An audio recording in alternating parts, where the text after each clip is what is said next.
Hi viewers, welcome to our channel. ప్రస్తుతం మనతో పాటు పొలిటికల్ అనలిస్ట్ ఇమ్మంది రామారావు గారు ఉన్నారు. వారితో ఒకసారి మాట్లాడదాం. సార్ నమస్కారం. సార్, కేసీఆర్ గారు అండ్ కేటీఆర్ గారు వీళ్ళిద్దరి మధ్య పంచాయతీ నడుస్తుందని చెప్పేసి రేవంత్ రెడ్డి గారు చేసిన వ్యాఖ్యలు ఇప్పుడు చర్చలకు దారి తీస్తుంది సార్. ఏంటి మరి కేసీఆర్ గారు కేటీఆర్ గారి మధ్య దూరం ఏమన్నా పంచాయతీ నడుస్తుంది వీళ్ళ మధ్య అని చెప్పేసి చర్చించుకోవడం అయితే మొదలు పెట్టారు సార్. మరి రేవంత్ రెడ్డి గారు ఏ కాంటెస్ట్ లో ఈ వ్యాఖ్యలు చేశారు? మరి రిలేషన్షిప్ ఇప్పుడు కేసీఆర్ గారు అండ్ కేటీఆర్ గారి మధ్య ఏ విధంగా ఉంది సార్? అంటే ఇక్కడ కేసీఆర్ గారికి కేటీఆర్ గారికి హరీష్ రావుకి మధ్య పెద్ద సంఘర్షణ జరిగిందని, తర్వాత ఏదో కొన్ని ఊహించని సంఘటనలు జరిగాయని, అందుకే కేసీఆర్ హాస్పిటల్, యశోద హాస్పిటల్ అనుకుంటాను, దాంట్లో చేరాడని, అవన్నీ విశ్వసనీయ సమాచారం ద్వారా తెలిసాయి. అందులో ఎంత నిజం ఉందో ఎంత ఒకటే రాంగ్ ఉందో మనం తెలుసుకునే ప్రయత్నం కూడా మనకు అవసరం లేదు. ఇక్కడ ఏంటంటే ఎప్పుడైతే ఈరోజు పార్టీ ఊహించని పరిస్థితుల్లో ఓడిపోయింది, చిన్న భిన్నం అయిపోయింది. ఈరోజు ద స్ట్రాంగెస్ట్ పార్టీ ఈ టీఆర్ఎస్ అనుకున్నది ఈరోజు ద వీకెస్ట్ పార్టీ అయిపోయింది. అసలు పార్టీ అంటే అస్తిత్వానికే ప్రశ్నార్థకం అయింది.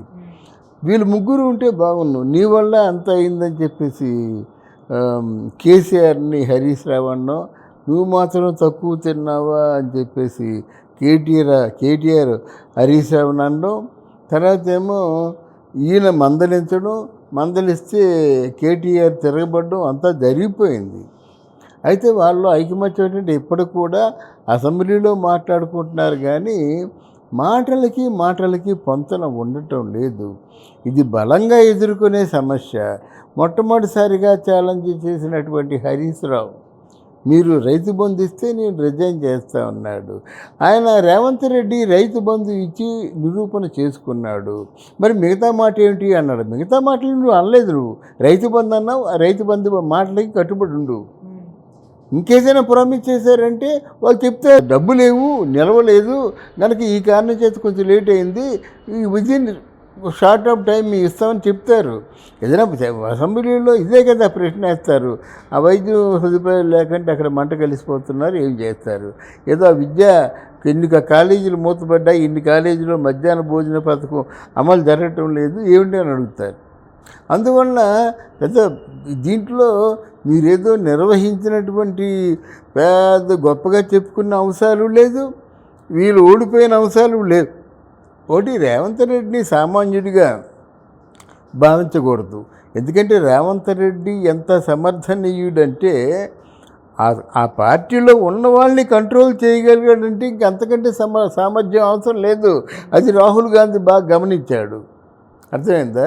వీళ్ళిద్దరూ దూరంగా వెళ్ళిపోవడంలో ఏంది. ఇప్పుడు కవితకి మా కేటీఆర్ ఏమంటాడు, కవితకి అంత స్వేచ్ఛ ఇవ్వకపోతే ఈరోజు మన కుటుంబం పరువు బజార్ని పడేద్దా? అర్థమైందా? మహమ్మద్ అలీ పేరుకే ఆయన ఇది ఎవరు మన హోమ్ అంటారు కానీ అసలు మొత్తం హోమ్ అంతా నడిపించింది కవిత. అప్పుడు ఎంత తిన్నదో ఏమిటో తెలీదు.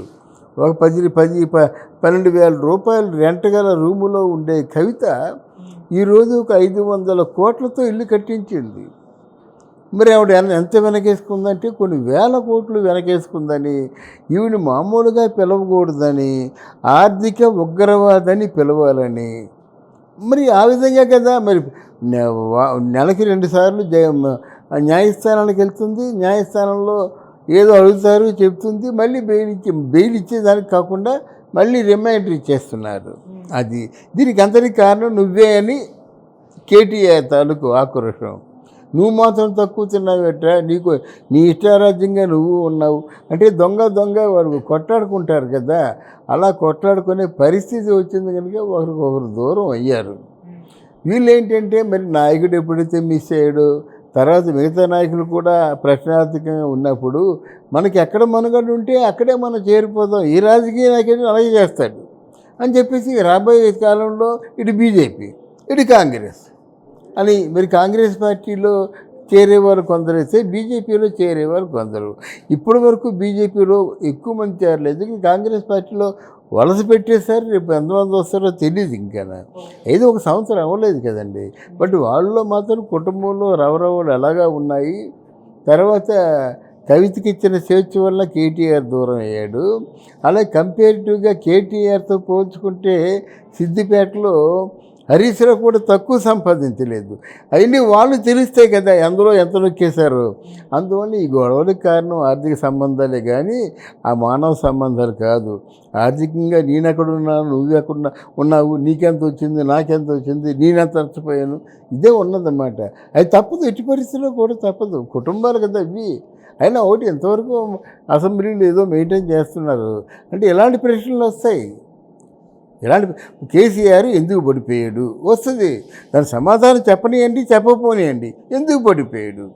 కవిత ఎలాగా 3,000 రూపాయలు టైటాన్ వాచి చూపించి మురిసిపోయినటువంటి కవిత 35 లక్షల రూపాయలు వాచి కట్టుకున్నట్టు 35 లక్షల రూపాయలు ఏంటమ్మా? అప్పుడు మొదల్లో నువ్వు 3,000 ఏంటి, ఇది 35 లక్షలు ఏంటి? ఎవరికైనా ఏదో అంబానీ అలాంటి వాళ్ళకి కానీ నీకేమో భయవరండి మా ఆయన ఇచ్చాడు. అది కదా మీ ఆయన ఇప్పుడు పుట్టినరోజుకి ఇచ్చినట్టయితే ఏదో 1 లక్ష రూపాయలు వాచ్ ఇస్తాడు. అందుకని 35 లక్షల రూపాయలు వాచ్ ఇచ్చారంటే వీళ్ళ తాలూకు ఎకనామికల్ గ్రోత్ ఎంత అయిందో ప్రతి ఒక్కరూ ఆలోచించుకోవచ్చు అన్నమాట. ఇలాంటి తప్పులు మీరు చేసేసి మీ జనం మీదేమో బురద జల్లేస్తారా, ఆపోజిట్ పార్టీ మీద బురద జల్లేస్తారా? నిన్ను ఎవడయ్యా కాంగ్రెస్ పార్టీకి విలీనం చేస్తామనవడేమో నీకు స్వార్థం పెరిగిపోయాయి కదా. ఓ దళితులను ముఖ్యమంత్రిని చేస్తాను, అలా ముఖ్యమంత్రిని చేయకపోతే తలకాయ తీసేసుకుంటా అన్నాడు. మాట తప్పింది ఎవరు? మాట తప్పింది నువ్వు కాదు. అందువల్ల నువ్వు మాట అన్నా డబుల్ బెడ్రూమ్ ఫ్లాట్లు, అది ఇంటికి 2 అల్లుళ్ళు వచ్చినా కూతుర్లు వచ్చినా గొడ్డు గోద వాకిట్లో ఉన్నా సరిపడే డబుల్ బెడ్రూమ్ ఫ్లాట్లు కడతాను. నువ్వు ఏమైనా కట్టావా? ఇలాంటివి నువ్వు ఇచ్చిన ప్రతి మాట కూడా డొల్లే అని తెలిసిపోయిన తర్వాత మీ పార్టీ తాలూకునికి అంతంత మాత్రం ప్రశ్నార్థకంగానే ఉంటుంది. ఓకే, జనంలో విశ్వసనీయత తెలియదు. సార్ ఎందుకు కేసీఆర్ గారు అసెంబ్లీకి రావడం లేదని ఒక చర్చ కూడా మొదలవుతుంది సార్. ఎందుకంటే ఒక రోజు వచ్చారు బడ్జెట్ ప్రవేశపెట్టిన రోజు, ఆ తర్వాత మా ప్రెస్ మీట్ పెట్టి ఖచ్చితంగా కాంగ్రెస్ ని చీల్చి చెండాడుతా, మీ బడ్జెట్ సరిగ్గా లేదు అని అన్నారు. మళ్ళీ నెక్స్ట్ డే అసెంబ్లీకి వస్తారేమో అనుకోవడం ఊహిస్తే అసెంబ్లీకి రాలేదు సార్. మళ్ళీ ఎందుకు అంటారు సార్? రాలేరండి. వాళ్ళు వెనక 300 మంది జనంతో అసెంబ్లీకి వచ్చే వ్యక్తి ఇప్పుడు అసెంబ్లీలో బిజినెస్ ఏమిటి? బాబు నువ్వు చేసినటువంటి ఈ కార్యక్రమానికి అర్థం చెప్పు. కాళేశ్వరం డ్యామ్ ఉందనుకోండి, ఎందుకు మిషన్ భగీరథ ఉందనుకోండి, యాక్చువల్స్ చెప్పు. అందువల్ల నువ్వు డెఫినెట్గా ఈ ప్రశ్నలు వస్తాయి. నీ తాలూకు పర్సనల్ సెక్రటరీస్ ఎవరున్నారు, నీ తరఫున బాధించే లాయర్స్ ఎవరున్నారు? ఎప్పుడైతే నువ్వు ఓడిపోయావో అని తెలియదు కానీ మొత్తం సమాచారం అంతా బయటకు ఇచ్చేశారు.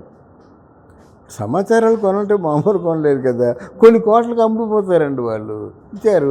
నీ సమాచారం అంతా డాక్యుమెంటల్ విట్నెస్తో బయటపడిన తర్వాత నువ్వు సమాధానం చెప్పుకోలేవు.